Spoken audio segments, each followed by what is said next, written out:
Hi, everybody. Todd Dan McKearns here from Slash featuring Miles Kelly and the Conspirators. Took Heroes and Monsters. You're watching CMS TV.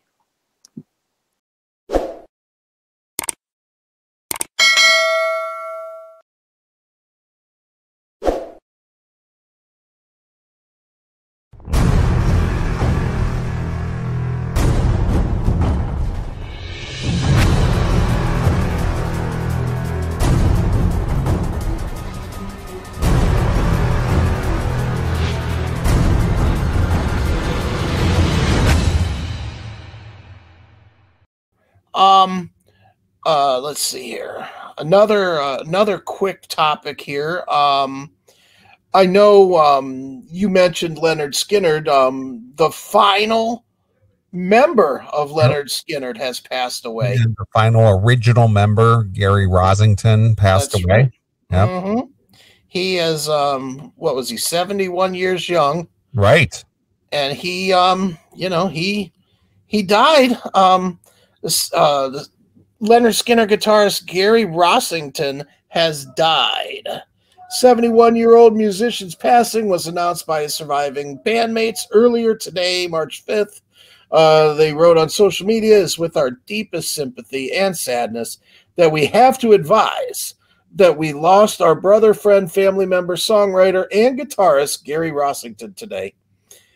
Now, here comes the part that me and you love the most.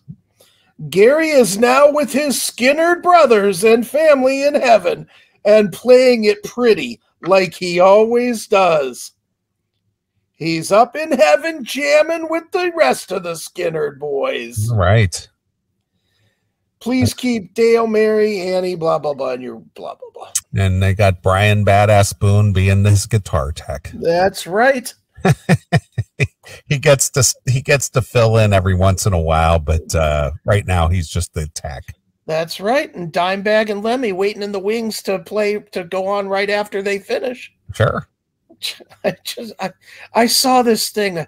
Gary is now with his Skynyrd brothers and family in heaven and playing it pretty like just stop. He's dead. You know what he's playing pretty? The dirt.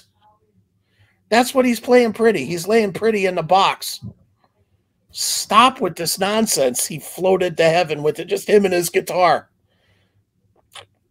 God is chanting Freebird now. Shut it. Yeah. He earned his wings and his golden Gibson. Oh, thank God for that. It has a good ring to it. Golden Gibson. His golden Gibson. But yeah, I mean, it is sad. I mean, I know we're joking a little bit, but it's sad that, I know the band is continuing on with no members, but he was the last of the originals. Well, they were on their farewell tour anyway, weren't they? Yeah, but what does that mean? Does that mean anything these days? Yeah. Well, the thing is when the news of him passing away this week, of course, all the memories came flooding back for the number of times that I got to hang out with Skynyrd. Sure. Mm-hmm. I know you got to hang out with him once, right? Right. Yeah. Yeah. So Ian Evans, who took over bass duties in Lynyrd Skynyrd when original bassist Leon Wilkinson passed away. Right.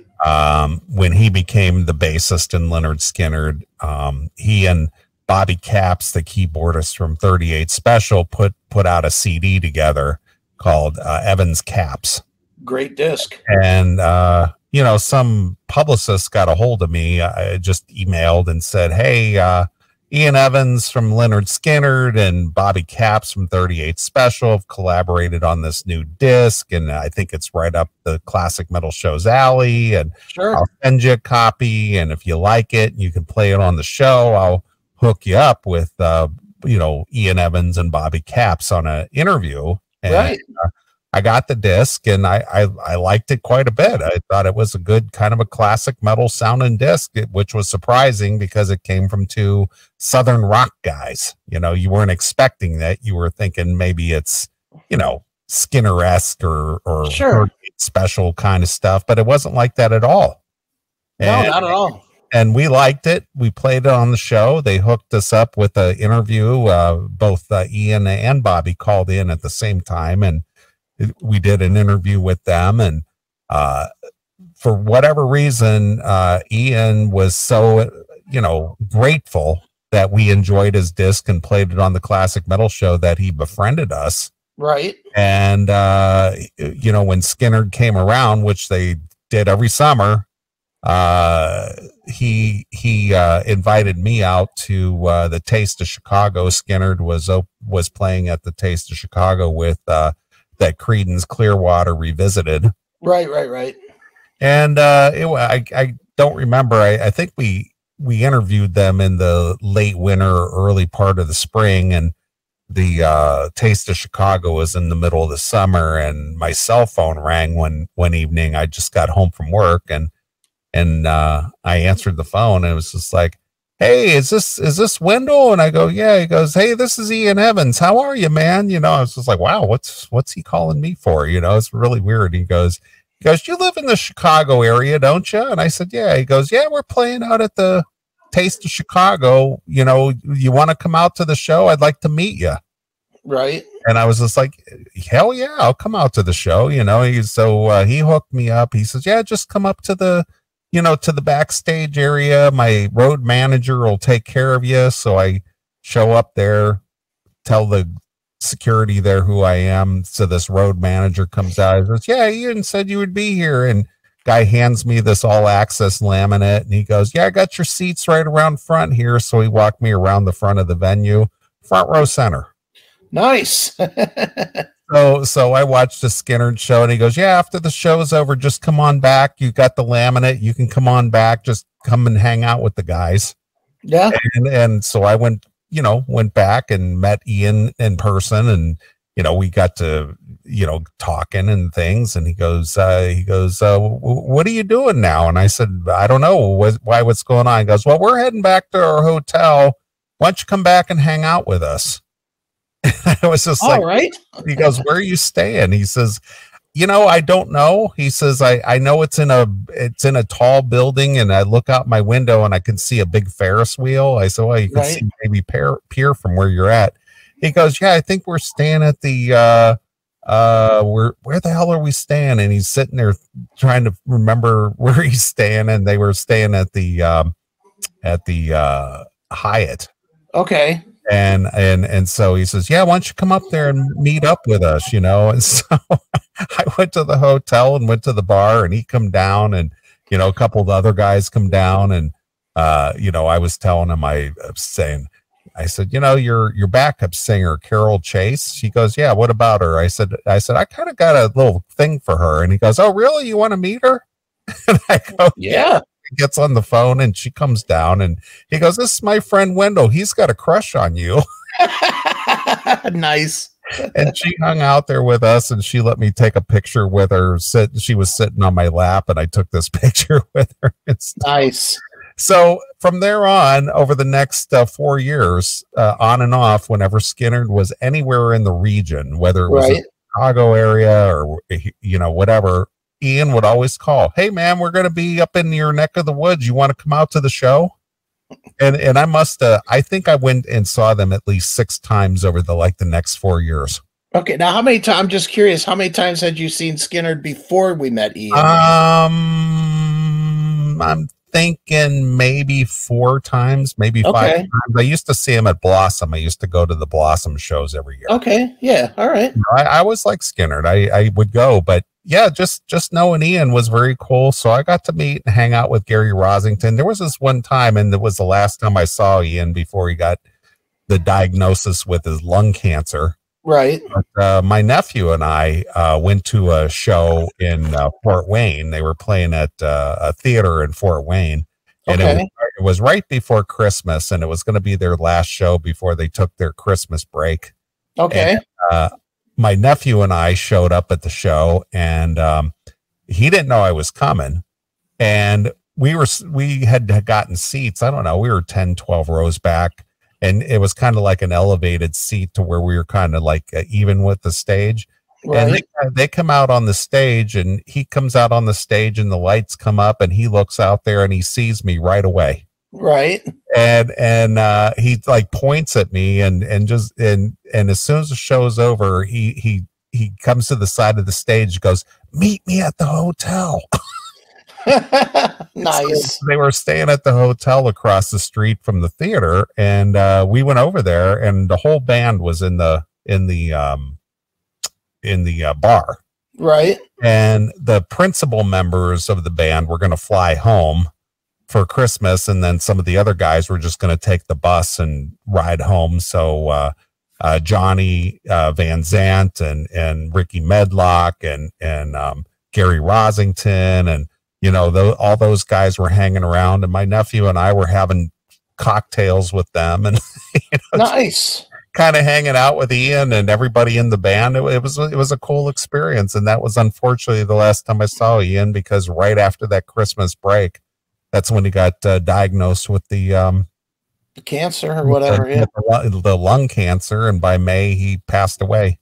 Yeah, that just sucked.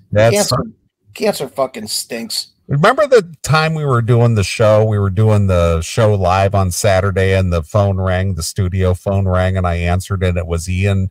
And he goes, "Hey, man, we're all on the bus. Me and all the, the band, we're all listening to the show going down the road. We just left our show. We just played a concert, and we're just driving in the bus, and we got you playing over the stereo." That's funny. Yeah, I do remember that. It was hilarious. It's like Skynyrd's listening to the classic metal show while they're riding in the bus. Right. While they're riding down the highway. Yeah, we're all getting a good laugh. We're really enjoying you and Chris. We're Nice. just having a good time. It was the funniest thing. But man, knowing Ian and getting to, hang out with the Skynyrd guys on several occasions was the coolest thing, Yeah. No, it was. It really was, man. And he was great. The time he invited me out to go, I took my son with me. And when my son was little at that time, he's probably like 12 or 13 or something. And man, those guys could not have been nicer to my kid. That's always the fear when, I didn't take my kids to a lot of that stuff because I just know backstage what goes on. And it's like, yeah, that's probably not the place for a kid, but the Skynyrd one, I just felt like that might be okay, to take my kid to.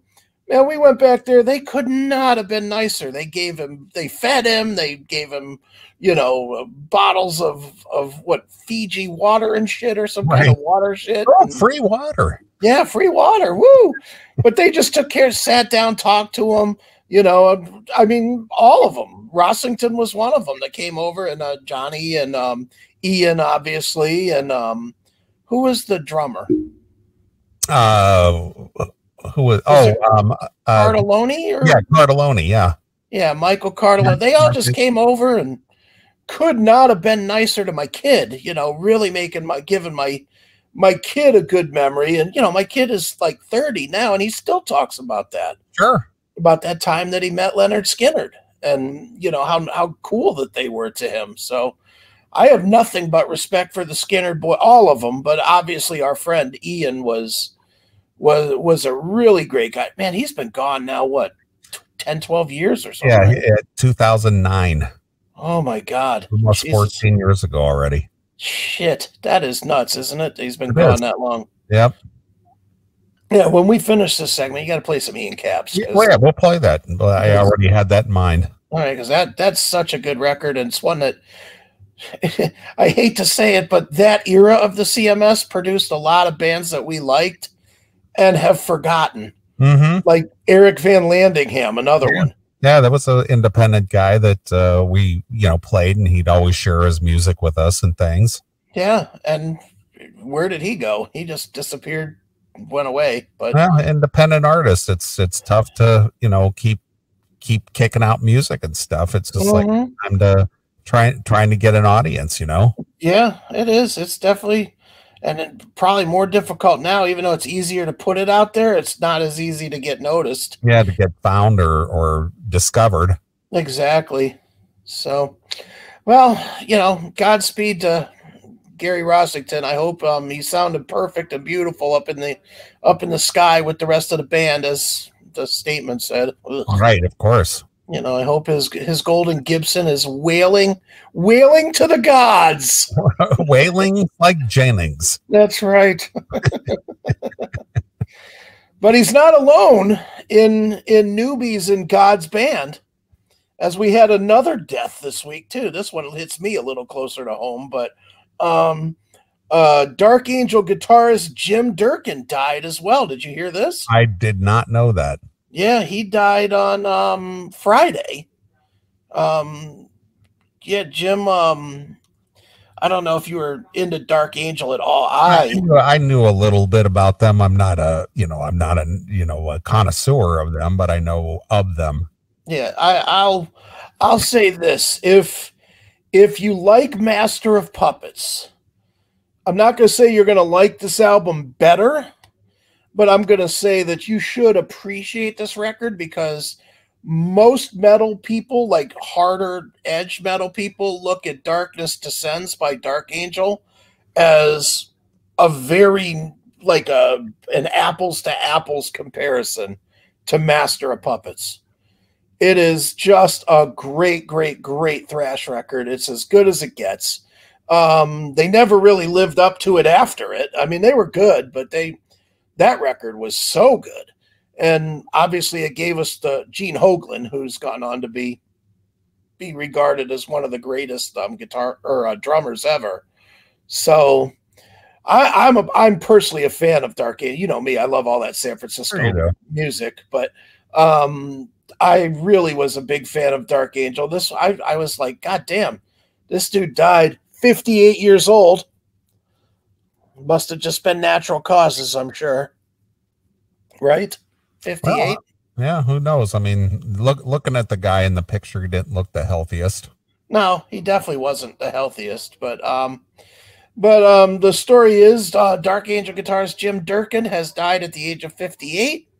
Jim's passing was confirmed by his wife Annie on Facebook earlier today, March 10th. She wrote, "With a broken and heavy heart, I want to share that the love of my life, my best friend and husband Jimmy, passed away Wednesday morning." So I guess he passed away on the 8th. He was not alone, and I was with him along with a few close friends until the end. Well, he had some disease of something if they knew his passing was imminent. So must have been. Must have had cancer or something.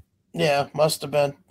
Not pinch related, allegedly. Yeah, it doesn't appear. I mean, if they knew that his passing was imminent, and they family and friends were gathered around, he must have been suffering from something. Yeah, something, at least for a little bit. Yeah, it wasn't like sudden, like a heart attack or something. Yeah. Let's see. The statement goes on. "He will be truly missed, and no one can ever replace the love I have for him. May he rest in peace. Ever thine, ever mine, ever ours, are my immortal beloved. I will see you again." So, not quite as silly a statement as the Skynyrd one about the golden Gibson in heaven or whatever, but Dark Angel, and we don't have to get into the whole thing about Darkness Descends and the whole history of them, but they were great. I love them personally, and but Darkness Descends is one of the all-time great thrash metal records ever. So, just obviously it's a sad time for Dark Angel fans, and if people are if they have not discovered Dark Angel, but they like Metallica, I certainly would encourage anybody that was a Metallica fan. You could check out all the Dark Angel stuff, but for certain, check out Darkness Descends, because it really is one of the all-time great records ever released. So rest in peace there, Jim Durkin. Sorry to see you go. And that's that. All right. So you want to take a break, or you want to do more? Or? Well, we'll take a break. We've got almost an hour in on the segment. So, right. Yeah. So that's, we'll end on death. We'll end on a death note. Yeah. Our death segment tonight. Exactly. All right. Well, we talking about, our friend who passed away almost 14 years ago already, Ian Evans, formerly of Lynyrd Skynyrd and the Outlaws. And, I was reading a little bit about his history. He did also did a stint in a makeshift version of Humble Pie with Jerry Shirley and our friend what's his name? Hoon. Oh, Charlie Hoon? Yeah, Charlie Hoon. Apparently, Humble Pie had some kind of reunion thing or something, and some of the members backed out at the last minute, and they still had to fulfill the dates. So Ian was tapped as one of the musicians to fill the spot for the makeshift Humble Pie. Okay. Didn't know that before. No, I never heard that, but that's fun.